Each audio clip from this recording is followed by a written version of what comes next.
Just form a fucking wall. O'Neal deep in the post, lots of contact there. Oh, what a block by Wallace! What a jump ball! Pistons down 4, 12-8, 7:38 to play in the first. A burst from Rodney, stuck into the rim. Count that baby and a foul. Reggie inside for Andre and a dynamite dunk.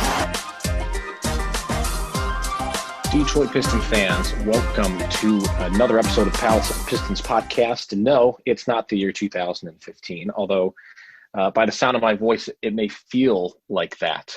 We are back with the Palace of Pistons Podcast, with the Detroit Pistons finally returning from what seemed like a multi-year hiatus. We're back. We're podcasting. I'm your host, Mike Anguiano, and with me, as always, is Aaron Johnson. Aaron, how are you doing, buddy? Very, very happy to be back. Very, very happy to be here, and very happy to be talking to you, who, for the people that have followed Palace of Pistons, and even back when we were Pistons Nation, this is where it really all began in terms of podcasting. It was yourself and I that began the podcast, and I'm very, very excited to be able to talk with you and do this podcast and bring the podcast back after obviously too long of a hiatus. It's been far too long since we got on the airwaves and began talking about the Detroit Pistons, which is obviously something we very much enjoy to do. So very excited to bring it back. And obviously with how much that has happened over the course of time between our last podcast and now, specifically, we're going to be focusing on the offseason, but there is so much to talk about. There is a ton to get to, and we undoubtedly won't get to all of it. But the podcast is back. We'll be bringing you Pistons updates and news and acquisitions. And it seems like Troy Weaver is going to make that a bit of a habit with how many acquisitions and big moves he has made. We will have it all covered, and we're really happy to have the podcast back. But first off, it's been a long hiatus. I think since May, the podcast has been put on the back burner. We hope everyone is staying safe out there. We know that this is a pretty difficult time. The holidays are not the happiest times for everybody, but it's important to be staying safe. There's a lot happening in the health world, and there's a lot happening in people's lives right now. And hopefully this podcast will be just another thing that can bring you a little bit of a distraction. We are really excited to be talking basketball. The Pistons have not played in a long time. For those of you who don't know, I am in the city of Cleveland. I'm a Cavaliers fan, and there's not been a lot of Cavaliers basketball. We've both been non-bubble fans since the bubble was put into place, but really excited to be back. So let's dive right into it, Aaron. How's that sound? Oh, I am more than ready to do that, Mike. All right. We'll go to the NBA draft first. You know, the draft and free agency back-to-back, like within a span of a couple of hours, it seemed. That was chaos. That was completely hectic, and I don't know if I want it more or less, but it was totally hectic. So let's go over the Pistons draft. They had a very eventful draft. They are going to be one of the younger teams in the NBA next year, and that gets started with Killian Hayes, who was drafted 7th overall. Aaron, I'm a big fan of Killian Hayes. You and I and the rest of our Palace of Pistons chat, we all wanted Killian Hayes basically from the get-go. We wanted a young point guard to build around, and Hayes definitely seems like he's the perfect fit for the Pistons. Absolutely, Mike. I was talking about Hayes back in mid to late January, early February, talking about what Hayes could bring to the table. To be honest with you, he's my favorite prospect in the entire NBA draft. I said that long before the Pistons drafted him, that I really liked him. I also was very fond of Denny Advia, who obviously went to the Washington Wizards and should have been, I think, in my opinion, the pick of your Cleveland Cavaliers, but that's another topic for another time. But Killian Hayes is the best pick possible for the Pistons. I would have taken him at 1 if Detroit would have traded up to 1. And obviously, I would have taken him at 7, which is what they did. Great size for a point guard at 6'5". He can handle the ball. He can score the ball. His jump shot is a bit of a development, but there's stuff there to it, unlike prospects that have previously come to Detroit without a jump shot, like a Stanley Johnson. Hayes has shown the potential to really shoot the basketball. He can do so off the dribble. Obviously, he doesn't do as much of it in catch-and-shoot situations as he's a ball-dominant point guard, but as one of the youngest players in the draft with an incredible basketball IQ, passing ability, the experience of already playing professional basketball at such a young age, there is so much to like about Killian Hayes. He's a great team defender. He understands defensive concepts very well. He showed overseas that he can score in isolation. He can score out of the pick and roll, which we'll get into why that's important later when we talk about maybe some of the free agent signings of Detroit. But he is just very advanced with his offensive game as a ball mover, as a ball handler, scoring off the dribble, attacking the basket, pulling back for a pull-up jumper. He can do so many different things. You know, you look at his three-point percentage in Germany. It wasn't great, but one thing that you look at is 42% of his three-pointers came off the dribble. So he was taking a lot of shots with the ball already in his hand, working within the offense. And that's something that I think as he develops over time and plays in an NBA offense with some more ball handlers and just better players in general, those three-point percentages are going to go up. But there's just so much to like about him. There's very much a chance that he becomes a very good two-way point guard. He can really play on both sides of the ball. His offensive game is already very, very advanced for an 18-year-old. I think when you look at prospects and you compare him coming into the NBA, comparing him to LaMelo Ball, who was someone that was talked about a lot as a potential fit for the Detroit Pistons, he's more NBA ready. And not that the Pistons necessarily need that right now, but you would like to have guys that can come in and play NBA basketball right away, and Killian Hayes is going to be able to do that. He just has more experience, more skill to his game currently. Not that LaMelo Ball isn't a good prospect, and that's not a knock on LaMelo Ball by any stretch of the imagination. But when you look at Hayes' play compared to LaMelo's, LaMelo's in Australia and obviously Hayes in Germany, Hayes just played better, and he looks more complete right now to me.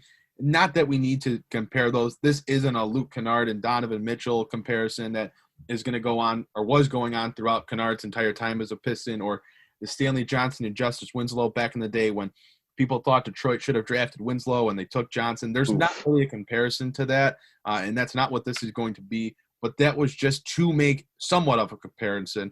But I really, really do like Hayes. I think it was a great selection for Detroit. And now Troy Weaver has his point guard of the future, at least right now, to start building his team with and see how he looks and how he develops in year one in Detroit.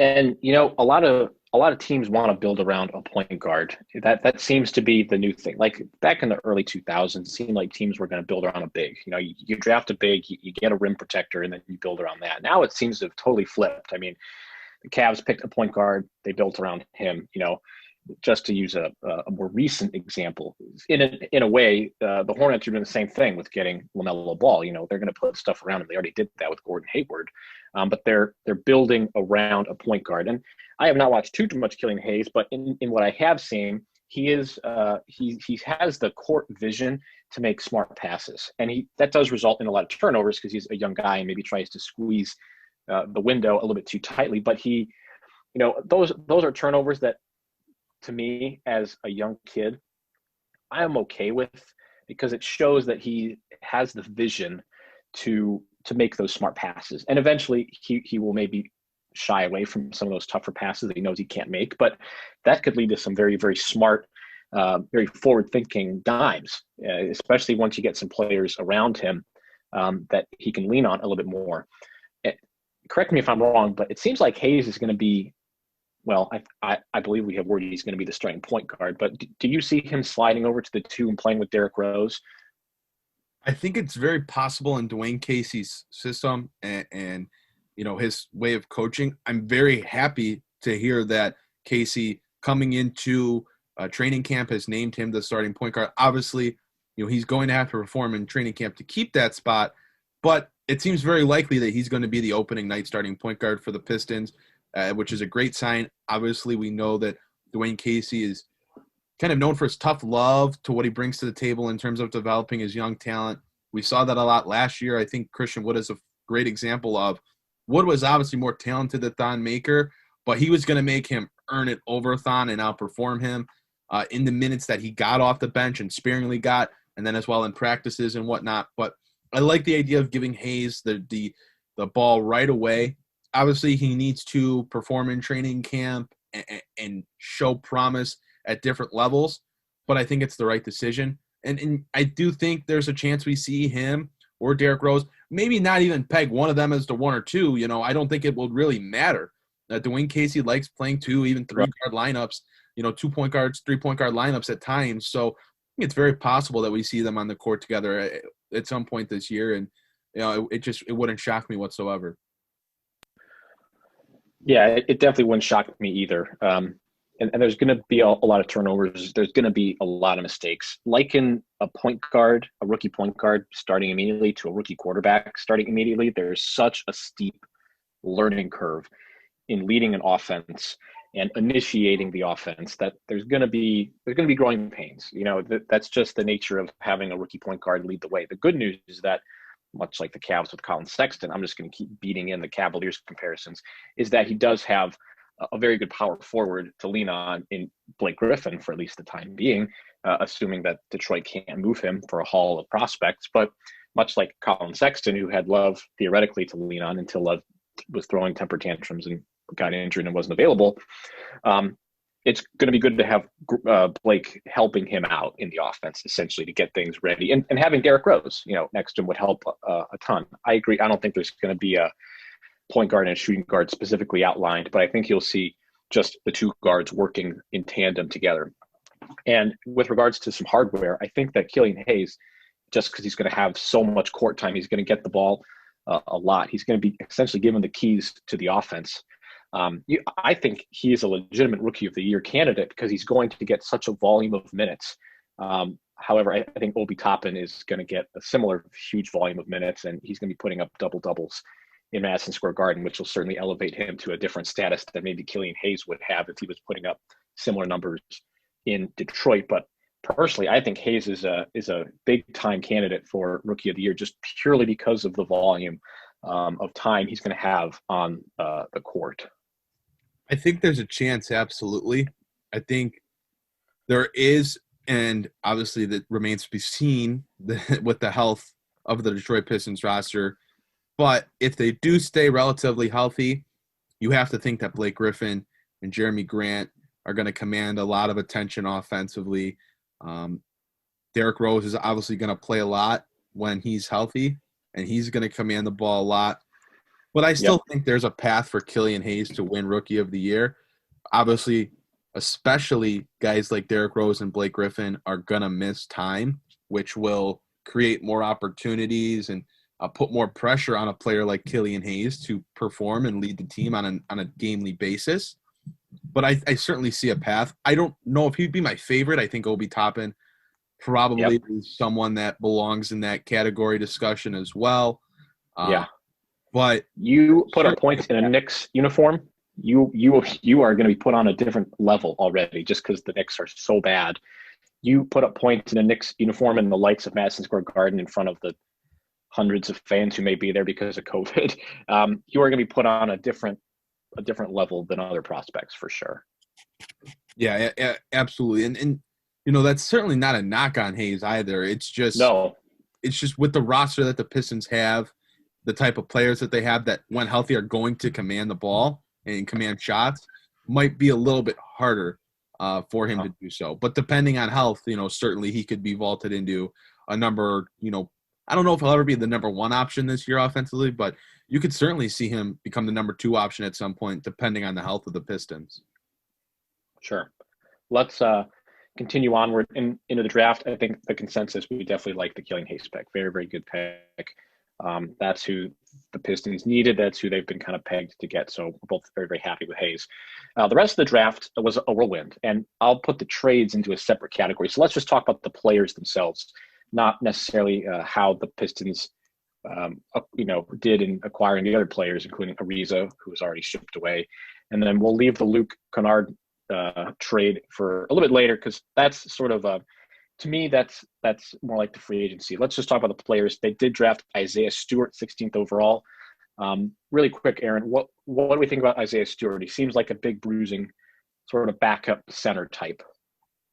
I do like Isaiah Stewart as a player. He runs very hard. He plays very physical. He is a beast down low with the way that he goes towards the rim and with how aggressive he plays. But he also has a little bit of the modern big to him in the sense that he's developing a jump shot. It's not there yet. He only attempted 23 pointers at Washington, but he can shoot from the mid-range. He was a 77% free throw shooter at Washington. So there's kind of the makeup of a player that can develop a shot over time. And when you look at how bigs have molded themselves into the NBA of today, that's very, very important. But at the same time, he's a little bit undersized as a center height-wise. He's a big, bulky body, but he doesn't have the height itself of a true center. He's kind of a power forward and a center body in a sense. I do like him, but I don't know how high I am on him. I think I view him more of a decent backup big rather than a starting level player, which, just looking at him as a player isn't the worst, but I think when you look into the move that Detroit made, makes it a little bit less of a flashier pick at 16. But there's certainly a lot to like about him. And with the roster construction and the competitiveness of the Pistons probably not being very high this year in terms of winning ball games, he should have plenty of opportunity to develop, and it'll give Troy Weaver, Dwayne Casey, and the rest of the Detroit Pistons an opportunity to see how he develops throughout the season and perhaps if he has a future with the team and in the league. Yes. I don't know too much about Stewart either. That pick kind of came out of nowhere. But he seems like the ideal, the sort of center that Detroit fans would be enamored with, just because he is this big bruiser, has some go-to-work attitude about his play. But we will move on to the 19th overall pick, and certainly Saddqi Bey. That whole transition, or rather transaction, happened because of the trade of Luke Kennard, and Kennard was the player that you mentioned before that was selected before Donovan Mitchell. And we can talk about Kennard a little bit later when we hit the free agency moves to kind of separate the draft and the other acquisitions. But Saddqi Bey, there was a lot of positivity about acquiring, or rather trading and getting the rights to Saddqi Bey. Well, I think a lot of people were expecting Bey to be the pick at 16 when the Pistons acquired that pick. And then it ended up being Isaiah Stewart. So I saw on my Twitter timeline some people were bummed, but they got their wish when the Pistons made another trade to get the 19th pick overall, albeit at a steep price in terms of Luke Kennard and 4 second-round picks. But I very, very much like Saddqi Bey. He's 6'8", has a 6'11" wingspan, was voted the best small forward in the country. He can play either forward position. Just incredible shooting numbers, 52% from the field, 42% from the three-point line, 73% from the free throw line, averaged 13.5 points, just about 6 rebounds and 2 assists per game. A very good player. And those stats were per 36, so those weren't his gamely stats, but the numbers are there for him playing at a very good school, a very good program at Villanova that turns out NBA-level players yearly. There is just so much to like about him on both sides of the floor. And we've already heard Blake Griffin talk about how impressed he's been with Bey, the way he's been learning and trying to develop and asking questions throughout training camp and these practices. There's just so much to like about him. He doesn't have the flashiness that other wings in the draft had. I think you look at a Denny Advia, and he's certainly more of a flashier wing than a Saddqi Bey. But I'm telling you, there is a lot to like about him on both sides of the ball. His size, his maturity, his efficiency. There's a whole lot there that Troy Weaver obviously liked. And what everyone has kind of gathered on Weaver so far is his desire to draft high-character players. And Saddqi Bey really fits the mold of that. Certainly love this pick for Detroit. And I think he's a guy that should get plenty of minutes this year. Yeah, the Pistons, like I said earlier, they're going to be one of the younger teams in the NBA, and not just younger in terms of roster. They're going to be younger in terms of actual people who are on the court who are really young. They're going to get a lot of time. Hayes is going to get a lot of time. Bey seems like he's going to get a lot of time. So it should be really fun to watch. And then I don't know too much about our 38th overall pick here, Saban Lee. So if you want to give a quick word about Lee, he's a second-round pick. He was acquired from the Utah Jazz along with Tony Bradley, who was already moved out of here. So what's a quick word on Saban Lee? Well, Saban Lee going to be playing on a two-way contract with the Pistons this year. If I do recall correctly, I believe that was reported by James Edwards of The Athletic. I believe that's the case. But the thing is with him, I don't dislike the pick, although it seemed kind of redundant when Detroit had Jordan Bone on the roster. Obviously, they got rid of Jordan Bone prior to the draft, but at the same time, it not that Detroit really gave up anything to get Saban Lee. They only gave up cash considerations. But it just seemed like it wasn't all that different of a pick than maybe a player like Jordan Bone was projected to be. Lee a little bit bigger, but not by much, only a couple inches. But he fits that very fast and athletic point guard that can get to the rim, really likes to push the ball, play with pace. It's not that I dislike the pick. I'm just not sure that it excites me that much. But it's another prospect for Detroit to develop and see how they fit. And all it takes, and it seems like what Troy Weaver's mindset was in this draft was to have the opportunity to take chances. And this is just another guy to take a chance on, take a swing on. And if he pans out, great. If he didn't, well, you only gave up cash to get him. So, it's not a pick that I'm going to really critique because there was really no cost to getting him. But it's certainly an interesting pick. And we'll see how much he plays this year with Killian Hayes and Derrick Rose and DeLon Wright. So there's a lot of different guys that could run the point guard for Detroit already on the roster. We'll see where Saban Lee fits in this year, if at all. Yeah, I think you really nailed it. This was not a strong draft. I think any draft expert would say that this is considered a weaker draft comparatively, certainly compared to last year with Zion and RJ Barrett.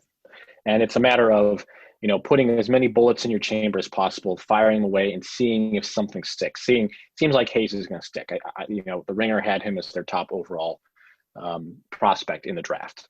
Isaiah Stewart, you see if he's going to stick. You see if he could have a backup center type of role. Saddqi Bey, a guy that we all thought was going to be available at 16, and that's who the Pistons were going to take. They ended up getting him at 19, which I think is pretty good. So it's more of a just see what sticks. Take a chance on some of these younger guys and see if one of them, fits one of those niche roles that are available. I don't know about you. I really thought this was a positive draft. I think some people were really disappointed to give up on Luke Kennard, and I get that to a certain extent. We'll get to free agency later, but the draft itself, to me, Aaron, I feel like this is a positive step. This is sort of out with the old, in with the new. Troy Weaver getting the guys that he wants on the roster to build up. He inherited some pieces from that former regime that were sort of not liked super well. They didn't fit. They were injured. It didn't fit the mold that Troy Weaver wants to work within. But overall, to me, it seems positive. You're exactly right. I want my guys. I'm going to tear this roster down to its very fiber, and I'm going to create it how I want to do it. So, yes, it was a lot to give up in the Saddqi Bey trade. You give up Luke Kennard in 4 second-round picks. But at the same time, you have to look at Luke Kennard's injury history. He's already 24. He's going to, be searching for a payday. Do you want to pay him? Does he even fit your timeline? So it's not like, even if you dislike the trade, you couldn't call it a terrible, terrible decision because you were going to have to pay Luke Kennard, and he probably wasn't going to fit into your timeline. So it's not like it was that big of a loss. I didn't love the trade when it happened. I like it a lot better after they made the selection they made in Saddqi Bey, because that was a guy I was maybe anticipating Detroit taking at 16. So it kind of made up for that. But overall, I would say it was absolutely a positive draft for Detroit. I think they got the best player in the draft, in my opinion, in Killian Hayes. I think Saddqi Bey is going to be a good two-way forward in the league. And again, they get to take shots on Isaiah Stewart and Saban Lee. And when you're a rebuilding team and you're one of a new rebuild under a new general manager, those guys are going to get their opportunities. And it's not like they're commanding big money to take those stabs at with these guys. So certainly a positive draft for Detroit. Absolutely, Mike. Yes. There was so much to happen on draft night that it's actually refreshing to see the Pistons super active in a positive way. I mean, we had an article about the Pistons being active about getting Blake Griffin, and we thought that was a little bit not the sort of hyperactivity that you're looking for. That was quite a move. But this, being active, moving pieces around, at least there is, from a draft perspective, there is a vision moving forward. So that was the NBA draft for the Detroit Pistons. They made a lot of very interesting moves, none bigger than Killian Hayes.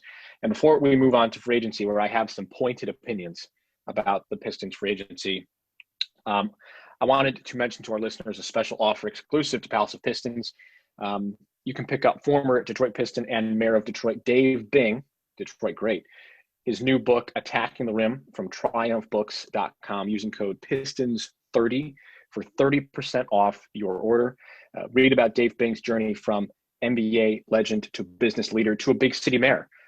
Again, head to triumphbooks.com and use PISTONS30 for 30% off your order. Dave Bing, obviously one of the Detroit legends, one of NBA's legends as well.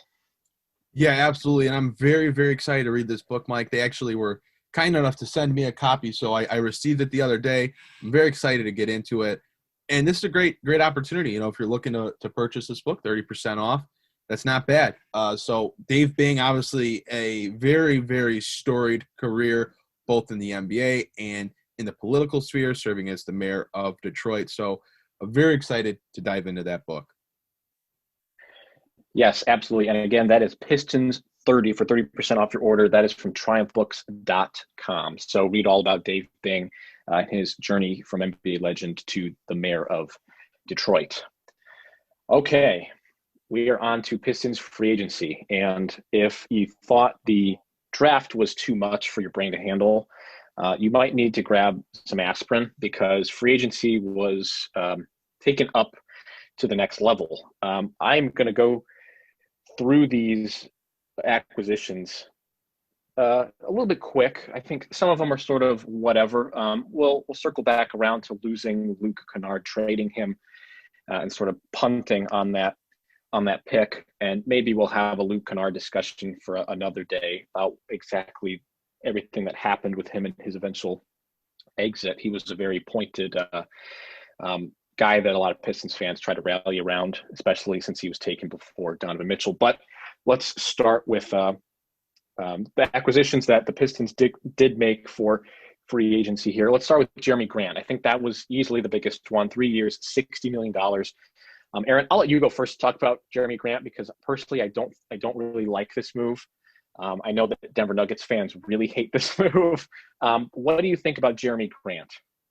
I'm not the biggest fan of the signing, to be completely honest, and that's been my stance since the very moment that the signing was made on opening night of free agency.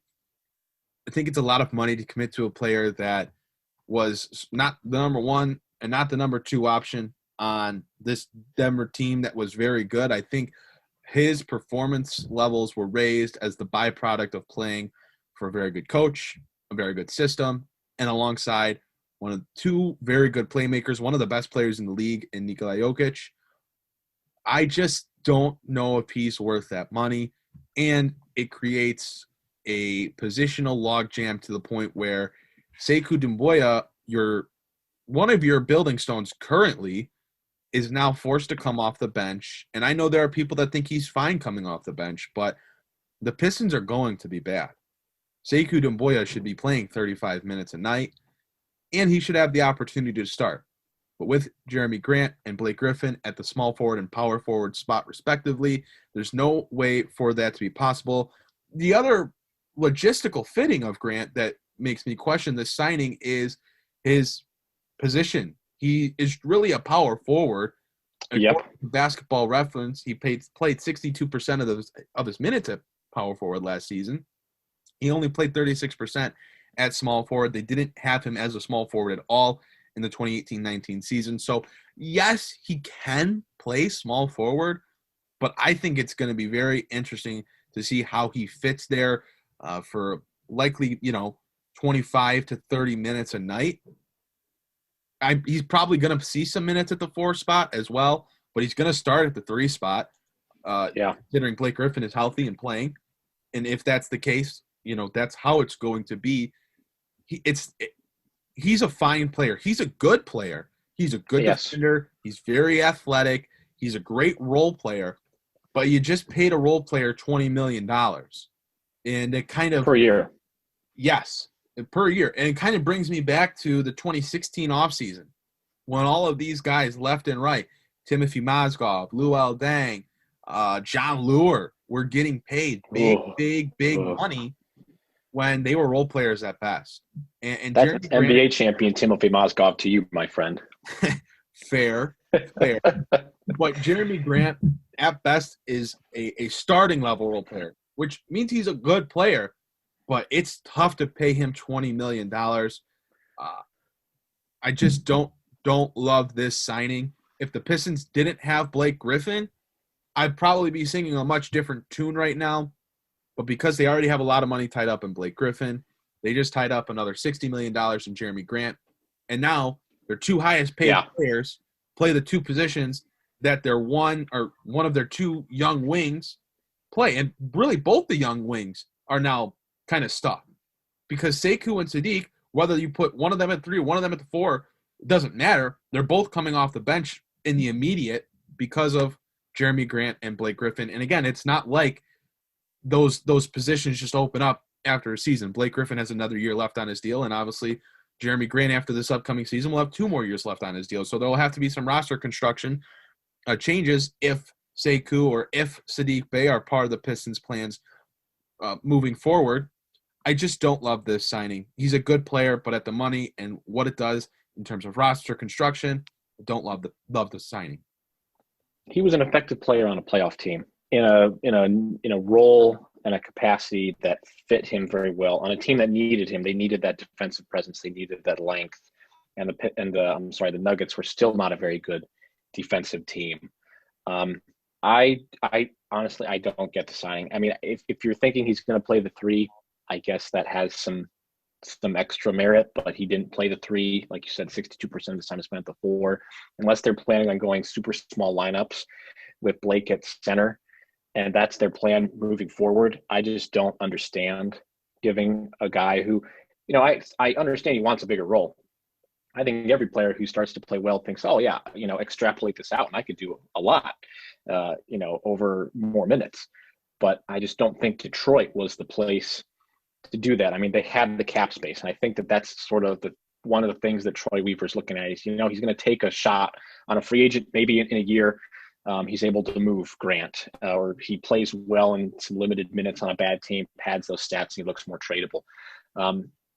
I don't really get it, other than he's a competent player on a team that, for the most part, is going to have a lot of gross incompetencies. But if you don't like that move, then we'll move on to Mason Plumlee, and that's a move that I get even less. At 3 years, $24 million. And we have a question later on about should they have just re-signed Christian Wood. Maybe that was not an option because he didn't want to stay on a losing team. And he certainly voiced his opinion about that on Twitter a few times. But Mason Plumlee at 3 years, $24 million. Again, you're poaching 2 Denver Nuggets, which theoretically is good, but 2 of those players are not Jokic or Jamal Murray. So what do we think about Mason Plumlee? I really dislike the signing at first. I just like it a little bit less now. I still think it's an exorbitant amount of money for Plumlee. I think the Pistons could have found a cheaper center, let's be honest. And if they weren't going to re-sign Christian Wood, which is again something we might get into a little bit later. But for 3 years, $24 million, he's making about $8 million annually. I get it. He sets good screens. He's athletic. He understands the pick and roll game. those are great things. But to pay him $8 million, it's just a head scratcher, to be completely honest with you. There's no denying it. Just like Jerami Grant, Mason Plumlee brings some positive things to the table and can help the Pistons and can help Killian Hayes develop. But I just don't understand the years and the money. I'm sure that there were better options at a cheaper price. If they wanted to really spend on a center, they should have just done so with Christian Wood. I just don't love the signing. I really don't. I don't either, especially when you look at some of these other moves that were made. I think Jahlil Okafor, I think that's the kind of backup big that Detroit should have been swinging at. Low risk, high reward. He could play backup center. That's a fine role for him. And, if he has one of those weird games where he's able to play out of his mind like he was supposed to be when he was drafted, then great. Then you've got this, a little bit of an upside for this younger player. And then you take all the Mason Plumlee money and you put it towards a guy like Christian Wood so that you can continue to work with him. And he would have been a good fit alongside Killian Hayes as, the big that runs alongside him. So I don't get the Mason Plumlee move. I'm going to kind of sweep through these other ones, these other transactions that are a little bit smaller, and then we'll move on to what we were impressed with and least impressed with. Josh Jackson, 2 years, $10 million. I think a lot of Pistons Twitter was screaming into the void to sign Josh Jackson, another low risk, high reward guy. Never panned out in Phoenix. He was dealt. Memphis didn't want to keep him. He got 2 years, $10 million. Again, low risk, high reward. Wayne Ellington comes back, makes his grand Pistons return. 1 year, $2.5 million. I already mentioned Jahlil Okafor. The interesting one is DeLon Wright. Via a trade, he had some comments about how he always thought he would end up with Detroit. So between Josh Jackson, Jahlil Okafor, Wayne Ellington, and DeLon Wright, which one of those do you think makes the biggest immediate impact? Wright's he's a point guard. He is in this log jam with Rose and with Killian Hayes. Out of those other signings, which one do you think has the biggest immediate impact? I think outside of your I guess big two acquisitions in Grant and Plumlee, I think that DeLon Wright is the guy that should have the biggest impact right away. There's some talk that he could even start. He came into the league as a one with his size. He was kind of put into a 2-guard spot, so he can play either guard position. He has good size. He's getting paid pretty well. He's got $18.5 million left on his contract over these next 2 seasons. So they didn't just bring him in to sit on the back burner of the bench. He's going to play. He's probably going to play pretty significantly. And I think, I personally don't see him starting at the 2-guard spot, but I see him being in the rotation. I see him, playing minutes at both the 1 and 2, maybe even the 3 and some 3-guard lineups. So I think there's going to be it's going to be an opportunity for DeLon Wright to succeed and to play. He talked about wanting to play under Dwayne Casey. Obviously, those two have a very good relationship. So, that wouldn't be the case if he was going to be on the back end of the bench. Wright's going to play right away. Oh, yeah, he will definitely play, and he'll get some run. Rose has injury history, and Hayes, if he does really poorly out of the gate, maybe Dwayne Casey pulls him. It's good to have a guy on your roster that you can turn to just kind of stop the bleeding a little bit. The DeLon Wright move, I think, added more depth to a position that always needs more depth. So I do like that. I think Wayne Ellington is going to end up, he's one of those guys that Troy Weaver looked in and said, I hope he balls out and starts hitting some threes, and then you're able to move him at the deadline and, acquire more assets. Okafor and Jackson, I think, are probably going to be here to stay unless Okafor has some Christian Wood-like glow-up where he's able to move him on a super cheap contract. Maybe not exactly like a Christian Wood glow-up because that's just extreme, but Josh Jackson for 2 years and $10 million seems like they're going to try to quote unquote fix him. The big losses for the Pistons were Christian Wood, like we've said, Luke Kennard, like we've said, Bruce Brown, which I don't understand that move whatsoever. And then Tony Snell to Atlanta. That's sort of a whatever move to me. Which of these signings were you most impressed with? I think not be many. Right. I think I'm most impressed with the Josh Jackson signing.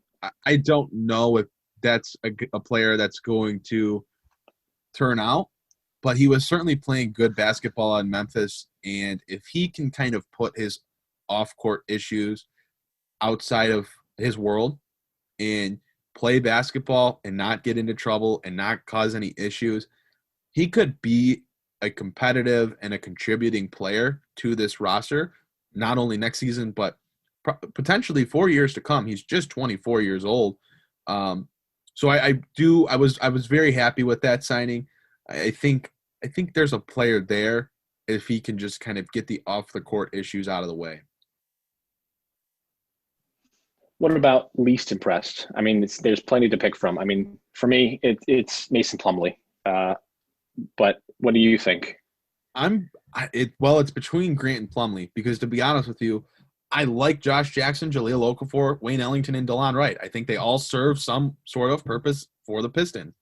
I'm going to pick Grant, not only because of the money, but again, because of the way he creates a logjam for the Pistons. And I'm not saying that Sekou Doumbouya and Saddqi Bey should get every single minute at the 3 or at the 4, but they could have signed someone else that was cheaper and was like keeping Tony Snell would have been fine, or getting a guy of that stature where you're, not paying him for 4 years. You're not paying him $20 million, and to the point where they're going to be a part of your offense and a part of your team at a high level. It's to where a guy like Sekou and Bey could start over them or easily work their way over them into the rotation. Mm-hmm. Grant's there to stay. Grant's not going anywhere. And again, the money and the way he locks up the position just really does not excite me, because the Pistons should be giving a large chunk of their minutes to young guys, giving them plenty of opportunity. Right. This creates a logjam. Yeah. No, it's definitely a good point. I just think I'm sick of seeing Plumlees, and maybe that's why I picked Mason Plumlee. So should the Pistons have just re-signed Christian Wood? I've kind of been alluding to it a lot with my distaste for Mason Plumlee. To me, I think they should have just tried to keep him. And maybe that was never an option. Maybe he told the Pistons, I'm not going to sign an extension to stay here. I've seen what this is like. I've seen what the losing is like. I want to cash in on my great season last year, and then I want to do it on a winning team. And he certainly gets that with the Houston Rockets. Although they are a bit of a mess. Now they seem to be cleaning up that mess by moving on from Russ and bringing in another guy who hasn't played in what feels like 10 years. It's only been 2 years. But, he gets on a winning team. Maybe that's what he wanted. Maybe he told the Pistons brass that's what I want. Should the Pistons have just tried to re-sign Christian Wood? Because to me, the answer is yes. They should have done what they can to keep somebody that they found who was not a blue chip prospect, who was this low risk, medium reward that turned into high reward. Why not just keep him? It doesn't really make sense unless he truly didn't want to be in Detroit. When you spend $84 million on Jerami Grant and Mason Plumlee, I don't see the reasoning potentially being, we didn't have the money to re-sign Christian Wood. We didn't want to spend that kind of money on a player. You absolutely could have. And Christian Wood would have been a very good pick and roll partner for Killian Hayes. May not be the screen setter of a Mason Plumlee, but he's a pick and pop threat. He's very explosive at the rim. He can catch lobs at an incredibly high difficulty due to his length and athleticism. It just made all the sense in the world to keep Christian Wood. A higher value, a higher reward, some familiar I can't say familiarity. I just can't say the word. I don't know what it is. I'm not allowed to I can't say it. But he understood the Pistons' offensive scheme and defensive schemes already from playing under Dwayne Casey for a season. There was just so many reasons to keep Christian Wood that if he wanted to be a Piston, it's unacceptable that they didn't keep him, especially after what they decided to spend their money on. Right. I mean, they had a lot of cap space. They were one of those teams with a lot of cap space heading into the offseason, and we all thought, they moved on from Andre Drummond. They don't have to deal with his player option. What are they going to do with it? Well, you just saw what they did with it. They gave a lot of it to Jerami Grant and Mason Plumlee, and then signed a couple of low-end guys to fill that out. I would have liked to see them try to a little bit harder to re-sign Christian Wood.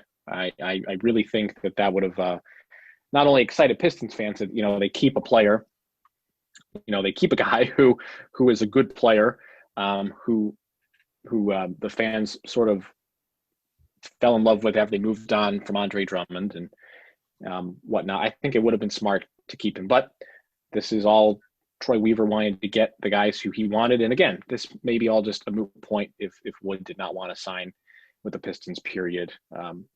No exception. So that's Detroit Pistons free agency. It was a whirlwind. It was very hectic. They made a lot of moves that we might be scratching our heads at a couple of months into the season, but we don't have time to think about it too much because training camp is basically here. We look at all these moves and put them on paper, think about how they fit. And by the way, all of a sudden it's time for training camp. So training camp has started for the Pistons. The lineup, we already know that Killian Hayes is going to be the starting point guard. We can probably figure out who else is going to fill out that spot. Jerami Grant, he's going to be in the lineup most likely. He better be. They paid him enough money. Blake Griffin will be in the lineup. They're paying him a lot of money too. How does the rest of the lineup and the rotation sort of shake out for Detroit? Well, I think there's 4 guys guaranteed to be starting, at least right now with Killian Hayes being named the starter. I'm going to include him in that. I think the starting lineup obviously features Killian Hayes, Jerami Grant, Griffin, and Mason Plumlee. It gets interesting at the 2-guard spot. Personally, I feel that it should be Svi Mykhailiuk. With the way that he played last season and the things that he showed, he earned the job and should be given the opportunity at the beginning of the season. If he doesn't play well, then fine, move him to the bench, demote him. But after the way he played last year, giving a little bit of a glimmer of hope to the Pistons in such a disastrous and demoralizing season, I think he earned that spot. But I think that DeLon Wright's going to give him competition for that. Obviously, we know Dwayne Casey likes him a lot, and DeLon Wright is an established NBA player, and he's getting paid $19 million. So he's going to be in the rotation at some capacity, and I think he competes with Svi Mykhailiuk for that starting 2-guard spot. But with Killian Hayes starting, obviously Derrick Rose is going to be your 6th man, your backup point guard. And if Svi starts, then it's most likely going to be DeLon Wright coming off the bench at the 2-guard spot, although I would have liked to have seen Josh Jackson get minutes there. And then your forward spots, it should obviously be, with them not being able to start, should obviously be Saddqi Bey and Sekou Doumbouya at the 3 and 4 spot.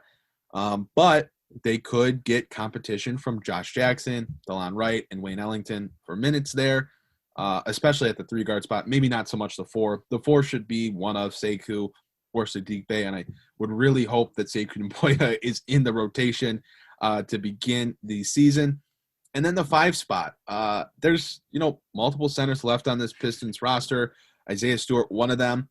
But we talked about Jahlil Okafor, and I think he's earned the right to at least begin the season as your backup 5. I think it kind of goes along the same line of what Dwayne Casey did with Thon Maker and Christian Wood last season. If Christian Wood outperformed Thon Maker like he did, obviously he got into the rotation.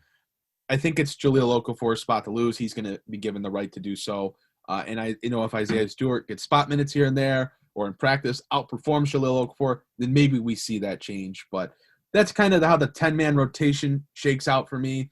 So on the outside looking in, you have Wayne Ellington, you have Josh Jackson, you have Isaiah Stewart outside of the rotation right now. But who knows? Casey could go deeper. We've seen it before in games. He could go 11, 12 deep and fit some of these other guys in. It's for some spot minutes.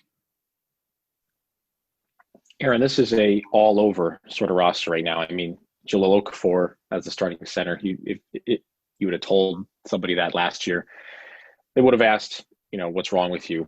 Have you recently been in a hospital? Are you okay? What are we looking for in the short term for this, or rather in this shortened preseason? I mean, personally, I just want to see basketball. For me personally, I would like to see my favorite team play basketball and not on a video game. That's just me. It's been a while since we've seen this, or perhaps basketball that was not a rerun on YouTube, because that's what I've had to vicariously live through without both the Pistons and the Cavaliers. Is there anything we need to look for? I mean, I don't know if you're going to get a whole bunch of rotation signs, at least from Detroit. I think their rotation is going to be really fluid.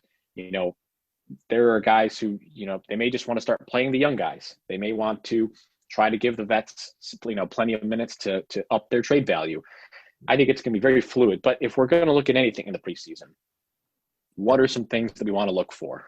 I think it's all about Killian Hayes and Saddqi Doumbouya, seeing how they look. Right now, those are the two main building blocks of the franchise moving forward. It's all about getting Killian Hayes comfortable. It's all about seeing how Saddqi Doumbouya has reshaped himself after an up and down rookie season. And then obviously it's how do the new guys look, and what's the offense going to look like this year? Has Dwayne Casey made many changes? Where does everyone fit in? And I think another thing that is maybe not getting talked about as much with how much the roster has changed is, who is Blake Griffin? Is he going to be the Blake Griffin of years past where he was definitely a player? And that's very important for Detroit, both competitively and roster building wise. If he becomes out and he's playing very good basketball, there's a chance that the Pistons could move him for positive value. But that's looking ahead way into the season. Looking for into the preseason, it's seeing where Killian Hayes and Saddqi Doumbouya, as well as some of the other young guys, are, looking at the new guys and how they're going to fit onto the roster, and who is Blake Griffin in the current day. Do you think we're going to learn anything about the Pistons rotation from this, or is the preseason? Because these rookies don't have a lot of time. They really don't have a lot of time. In fact, the fact that Dwayne Casey is going to sign himself up for the Killian Hayes show as a starting point guard, to me, is a little bit surprising. I mean, he's only had a few weeks to really learn the offense, and maybe that's not a big problem for him. Maybe he is this, world-renowned talent that just kind of picks it up like a sponge. But are we going to learn anything about the rotation, at least in the short term, from these preseason games? Or is this just kind of be a carousel where there's tons of different players playing and just seeing what sticks? I think it's probably going to be more so of the latter. Let's just throw these guys out there and let's see how. I think the preseason is going to be used to see what potential rotations could look like, because obviously rotations go much further beyond the starting five. What's the first string of subs going to be? What's my backup unit, if they're all out on the floor together, going to look like? And who fits best with who, and who makes the right plays with this person and that person? You look back to the synergy that Blake Griffin and Wayne Ellington had when Ellington was with the Pistons a couple seasons ago. There's things like that are going to be looked at as well. So I don't know if it'll give you your definitive rotation. In fact, I bet highly against it, but it's going to be used to see potential rotations and potential pairings and groupings that work best together. But I don't know if you're going to really get a definitive answer on, this is what my starting five is going to look like, this is what my backup five is going to look like, and these are the guys on the outside looking in. I'd be shocked. And we'll do one more point, because I think it's important. When the Pistons traded Bruce Brown, when the Pistons traded Luke Kennard, those were two guys who were supposed to be the building blocks, and maybe Bruce Brown to a lesser extent, but he carved himself a role. Those are two guys that Pistons Twitter really, it was sort of a galvanizing force. We wanted both of these players to do really well. Do you have any closing thoughts about Luke Kennard and Bruce Brown? Because personally, I think he's an excellent fit with the Brooklyn Nets. I think that's sort of the swing and a miss type of prospect that the Pistons should not have given up on, but could fit really well on a contender like that. And then especially Luke Kennard. I mean, this was a guy who was picked over Donovan Mitchell. Any closing thoughts on those two players as they end their Pistons tenure? The Pistons didn't deserve Bruce Brown. Dwayne Casey didn't want to play him at the point guard position. That's where Bruce Brown played his best basketball consistently. That's where Bruce Brown looked like the most complete player. So if he was unwilling to play him at his spot, and I'm not saying Bruce Brown was a Pistons point guard of the future and that he couldn't play the two guard at all, but when you're not willing to give that guy an opportunity at his best position, you don't deserve to have him on your roster. And he's going to fit incredibly well with Brooklyn.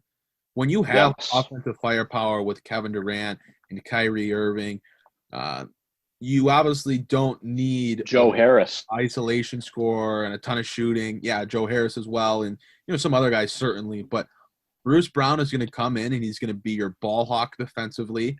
He can handle some secondary distributing, and he's not going to cause any problems. He's just going to give you 100% on both sides of the floor, and he can guard the opposing team's best guard.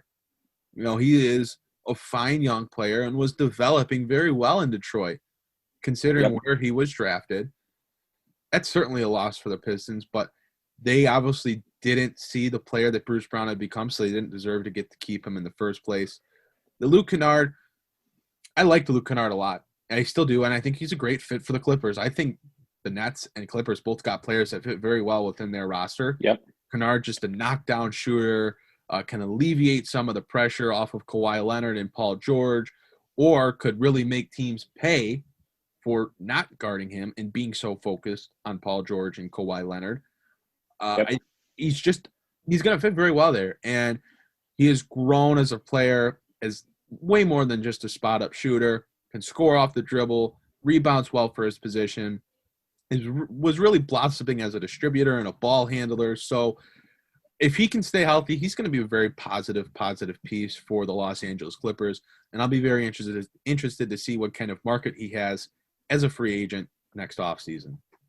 And I think you nailed it on why the Clippers wanted him. They wanted a low-cost alternative to somebody who can handle the ball. I mean, Luke Kennard handled the ball at least last season. He handled it more in Detroit. And I don't know if you saw some of those games where Landry Shamet was handling the ball. Landry Shamet cannot handle the ball. I mean, it was almost shocking. I had not watched too much of Landry Shamet until he was dealt to Los Angeles. And then when he was put on this bigger pedestal, he can't handle the ball. Luke Kennard can handle the ball. And, of course, Shamet was also traded away, and Kennard sort of replaces him. But Kennard's ability to handle the basketball, that's what the Clippers were really lacking at times. You know, they do have good guards with Lou Williams, Patrick Beverley, but they needed somebody else who could handle the basketball, and Kennard fits that super well. And like you said, Bruce Brown with the Nets, again, will carve out a great role. I mean, that offensive firepower they do have. You know, you mentioned Durant and Irving, but they do have Joe Harris. They do have Spencer Dinwiddie. They do have Karis LeVert. They have a ton of offensive talent already, and Bruce Brown should be able to sort of snake his way in there and be the ball hawk, like you said.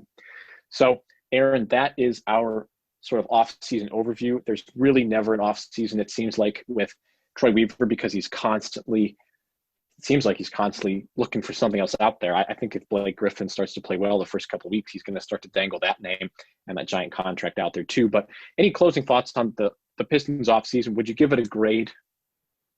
That's tough to do.